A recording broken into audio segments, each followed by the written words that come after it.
ጉራጌ ታታሪ በምህንድስና ስራቱ በስራ ፈጠራውና በመተዛዘን ባህሉ እንደሚታወቀው ሁሉ በማህበረሰባዊ መስተጋብሩና ጎልተው በወጡ ባህላዊና መንፈሳዊ ክንዋኔዎቹም ይታወቃል። ፈቸት ወይም ኩርታ በጉራጌ ማህበረሰብ ዘንድ ከፍተኛ ቦታ ከሚሰጣቸው ባህላዊ ስርዓቶች መካከል አንዱ ነው። በዓሉ በተለያዩ አካባቢዎች ፈጀት፣ ኬርታ ወይም ፈቸት እየተባለ ቢጠራም ከዘያዊ ልዩነት ውጪ በጽንሰ ሐሳብ ደረጃ ተመሳሳይ ትርጉምና ዓላማን መሰረት አድርጎ በሰፊው ጉራጌ ህዝብ ረጅም ታሪክ ውስጥ ከትውልድ ወደ ትውልድ ሲተላለፍ የመጣ የማህበረሰቡ ባህላዊ ስርዓት ነው። እድሜ ጠገብ አዛውንቶች እንደሚናገሩት የጉራጌ ህዝብ በክፉም ሆነ በደጉ ዘመን ከረጅም ጊዜ ጀምሮ የፈቸት ኬርታ ስርዓትን ሲፈጽም ኖሯል። ይህ ባህላዊ ስርዓት ህብረተሰቡ ከኖረበት ጊዜ ጀምሮ የነበረ ባህል መሆኑን ለመገንበት የሚያስችሉ በርካታ ፍንጭ ሰጪዎች አስረጃዎች አሉ። ፈቸት ኬርታ ህብረተሰቡ ከግለሰብ አልፎ በማህበረሰብ ደረጃ ፈጣሪን በመፍራት አዛውንቶችንና ታላቆችን በማክበር የሚያምን ለሰው ልጆች ሁሉ ያለውን አዘኔታና ክብሮት ከሚገልጥባቸው ስርዓቶች መካከል አንዱ ነው። ይህም በፍቅርና በአንድነት በመሆን ለፈጣሪ በመገዛት በቀደምት አባቶችና እናቶች በተሰሩ ስርዓት መሰረት ተገቢውን የይቅርታና የእርቅ እንደዚሁም የጸሎት ክንዋኔዎችን በማድረግ ሊመጣ የሚችል ወይም የኖረ መቅሰፍት፣ ቁጣ ወይንም ተፈጥሯዊ ይሆን ሰው ሰራሽ አደጋና መሰል ችግሮች የሚያልቁበት፣ የሚፈጸምበት፣ የሚቋጭበት ስርዓት ነው።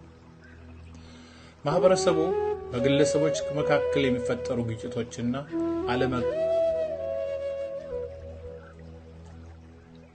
አለመግባባቶች የሚቋጭባቸው መንገዶች እንዳሉት ሁሉ እንደዚሁም ደግሞ ግሩም ድንቅ የሆነ የደም አጨራረስ ባህልና በሰው ተፈጥሮ ብሎም በሰውና በፈጣሪ መካከል የሚኖሩ ግጭቶችን የሚፈታበት የፈቸት ኬርታ ስርዓትም አለው።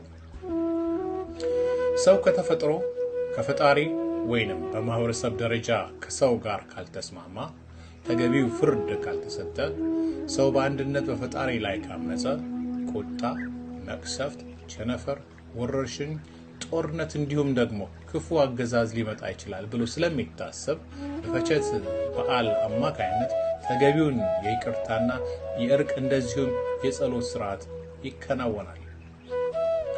እንዲሁም ደግሞ ለህዝቡ አልጨበጥ ያለ መልካም ነገር ወይም አልደረስበት ያለ ግብ፣ በብዙ ጥረት አልሳካል ያለ ምኞት በፈቸት ኬርታ በሚገኝ በረከት አማካይነት ይሳካል ተብሎም ይታመናል።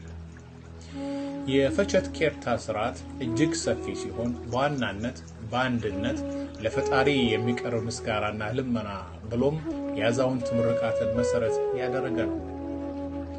የጉራጌ ማህበረሰብ ለአረጋውያን ካለው ከበሬታ በመነሳት አረጋውያን ለፈጣሪ የሚያቀርቡት ልመና፣ ምርቃትም ሆነ እርግማን እውን ይሆንላቸዋል ብሎ ያምናል። በማህበረሰቡ ዘንድ አረጋውያን ሕይወትን በተግባር የሚያሳዩ እንዲሁም ፈጣሪን በመፍራት ስለሚኖሩ የእውቀትና የክህሎት ምንጮች ናቸው ተብሎም ይገመታል። ስለሆነም ፈቸት ኬርታ በእነዚሁ ሊቃውንት መሪነት ይፈጸማል። የስርዓቱ ቅደም ተከተል በቅድሚያ የእርስ በርስ እርቅን የሚፈልጉ ጉዳዮች ይታዩበታል። ቀጥሎም ለፈጣሪ ምስጋና በማቅረብ የመጣው ችግር የሚቋጭበት ወይም ሊመጣ የሚችል ችግር የሚወገድበት የልመናና የምርቃት ስርዓት ይከናወናል። ለመስዋዕትነት የሚቀርቡ እንስሳት ሊቃውንቱ በሚሰጡት ምክር ሐሳብ መሰረት የተለያየ ቀለም ሊኖራቸው የሚችል ሲሆን ይህም ታሪካዊ መነሻ ሊኖረው እንደሚችል ይገመታል። አስተዋጽኦ በጥቅሉ ፈቸት ወይም ኬርታ የስርየት በዓል ተብሎ ሊገለጽ የሚችል ሲሆን በርቅና በሰላም እንደዚሁም በአንድነት ህብረተሰብ የሞራል እድገት ላይ የጎላ ተጽዕኖን የፈጠረ ጥንታዊ ክንዋኔ ነው። በኢትዮጵያ የቅርብ ታሪክ ውስጥም ቢሆን ፈቸት ኬርታ የማህበረሰቡ ሕይወት አካል እንደነበረ ይታወቃል። ለአብነትም በዳግማዊ አጼ ምኒልክ ንጉሠ ነገሥት ዘመነ መንግስት ግዛትን ለማስፋፋት እንዲሁም የአገርን አንድነት ለማጠናከር በተደረጉት ጦርነቶች ጊዜ ፈጣሪ ቁጣውን እንዲያርቅ የፈቸት ኬርታ ስርዓት ይከናወን እንደነበረ አዛውንቶች ይተርካሉ። ከዚህም ባሻገር በ1911 ዓ.ም በዓለም አቀፍ ደረጃ በተከሰተው የህዳር በሽታ ወይም ስፓኒሽ ፍሉ ኬርታ ሲከናወን እንደነበረ በታሪክ ይነገራል። ፈቸት ኬርታን የመሳሰሉ ሀገር በቀል ስርዓቶች መንግስት ወደ መድረክ ቢያመጣና የመፍትሄ አካል ቢያደርጋቸው ጠቀሜታቸው በሁለት ዋና ዋና መስመሮች ሊታይ ይችላል። በመጀመሪያ ፈቸት ኬርታ ባለው ከፍተኛ ተቀባይነት መንፈሳዊ ተጽዕኖ አማካይነት የህዝቡን አንድነት ሊያስጠብቅ፣ ህዝብና መንግስትን ሊያስተሳስር ይችላል። ህዝቡም የባለ ጉዳይነት ስሜት እንዲሰማው የመፍትሄው አካል እንዲሆንም ያደርገዋል። ቀጥሎም የቤተ ጉራጌ ባህሉን ለማጠናከር ያግዛል። ይህም ከሚኖረው የእርቅና የሰላም ሚና ባሻገር ህብረተሰቡ ተደማጭነት እንዲሰማው በልማትና በስነ ምጣኔ ላይ ያለው ሚና እንዲነቃቃ ያደርገዋል። ተጋባዥ እንግዶች ስመጥር የጉራጌ ሽማግሌዎች ማለትም የጆካ፣ የፈረስ አገኝና የጎርዳና ሴራኖ፣ የተለያዩ ማህበረሰብና ሰብአዊ ድርጅቶች ተጠሪዎች ወይም ተወካዮች፣ ምሁራን፣ ባለሀብቶች፣ የኪነ ጥበብ ባለሙያዎች፣ ወጣቶች፣ የመንግስት ባለስልጣናት እንዲሁም ተጋባዥ የሌሎች ብሔሮችና ብሔረሰቦች ተወካዮች።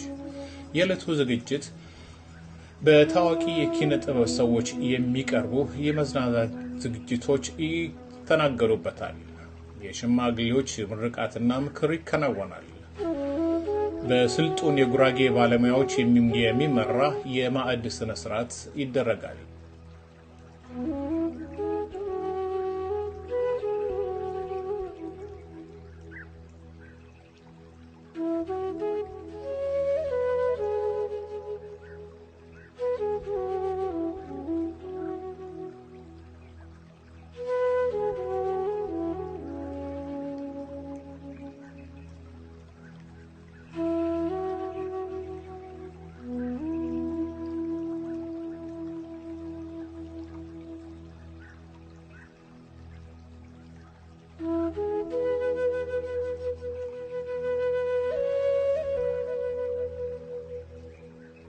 እንዲሁም ውይይቶችና የምሁራን ምክር ሀሳቦች የበዓሉ ዝግጅት አካል ይሆናሉ።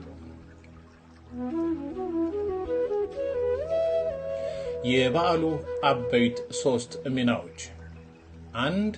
የፈቸት ኬርታ ስርዓትን ማጠናከር፣ ለሌሎች ብርቅዬ የጉራጌ ታሪካዊ ክንዋኔዎች ትንሣኤን መፍጠር።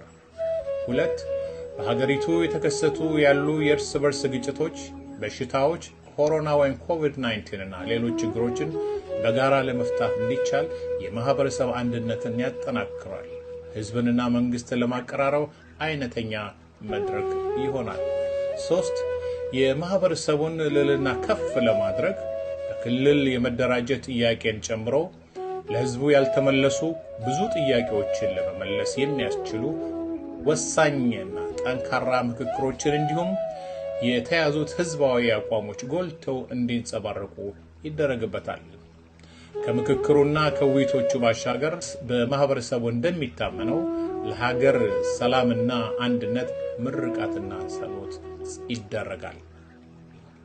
ታዳሚዎች፣ በሀገር ውስጥና በውጭ ያላችሁ መላው የጉራጌ ተወላጆችና ወዳጆች የቻላችሁት በአካል ያልቻላችሁት ደግሞ በዓሉን በያላችሁበት ስርዓትን በተከተለ መልኩ አስባችሁ እንድትውሉ የዓለም አቀፍ የጉራጌ ማህበር እያሳሰበ በዓሉ በተሳካ ሁኔታ እንዲካሄድ አስፈላጊውን ድጋፍና ክትትል እያደረገ በዓሉ የታለመለት ውጤት እንዲያስገኝ ምኞቱን በመግለጽ ቦገሬት ይላል። ምስጋና ለወልቂጤ ዩኒቨርሲቲ፣ የፈቸት ኬርታ፣ ኮርፎ እና ሌሎችም የጉራጌ ባህሎች እንዲዳብሩ ለሚያደርገው ጥረት ከልብ እናመሰግናለን።